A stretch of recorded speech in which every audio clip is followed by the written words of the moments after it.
वाल्मिक कराडचा पाय आणखी खोलात, सीआयडीकडे महत्त्वाचा पुरावा. संतोष देशमुख हत्या प्रकरणाशी संबंधित खंडणीच्या गुन्ह्यात अटकेत असलेला वाल्मिक कराड याच्या भोवती कारवाईचा फास आवळला जात आहे. सीआयडीच्या हाती मोठा पुरावा लागलेला आहे. नेमकी बातमी काय आहे हे पाहण्या अगोदर बोल हटके क्रिएशन या आपल्या यूट्यूब चॅनेलला सबस्क्राईब करा. व्हिडिओ आवडला तर लाईक करा. मस्साजोग गावचे सरपंच संतोष देशमुख हत्या प्रकरणात सीआयडी आणि एसआयटी कडून तपासाची चक्रे वेगाने फिरवली जात आहेत.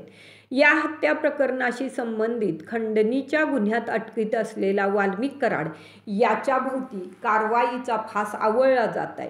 सीआयडीच्या हाती वाल्मिक कराड विरोधातील महत्त्वाचा पुरावा लागलेला आहे. मागील वर्षी 9 डिसेंबरला संतोष देशमुख यांचे अपहरण करून त्यांची हत्या करण्यात आली होती. यामुळं राज्यात संतापाची लाट उसळली. ठिकठिकाणी आक्रोश मोर्चेही काढण्यात आलेत. या प्रकरणात आत्तापर्यंत 6 जणांना अटक केली असून 1 जण अद्यापही फरार आहे. सीआयडी आणि एसआयटीच्या माध्यमातून जवळपास 150हून अधिक जणांची चौकशी करण्यात आली. तपासाच्या दरम्यान काही महत्त्वाचे धागेदोरेही हाती लागलेले आहेत. संतोष देशमुख हत्या प्रकरणात खंडणीचा गुन्हा महत्त्वाचा ठरणार आहे. खंडणी प्रकरणातील आरोपी वाल्मिक कराड यानं विष्णू चाटे यांच्या मोबाईलवरून अवादा कंपनीच्या अधिकाऱ्याकडे 2 कोटीची खंडणीची मागणी केली होती. सीआयडीच्या हाती महत्त्वाचे कॉल रेकॉर्डिंग आणि कॉल डिटेल्स हाती लागले. या संदर्भात वाल्मिक कराड आणि विष्णू चाटे यांच्या आवाजाची तपासणी करणे सुरू आहे. कराड यानं विष्णू चाटेच्या मोबाईलवरून 2 कोटी रुपयांची खंडणी मागितली.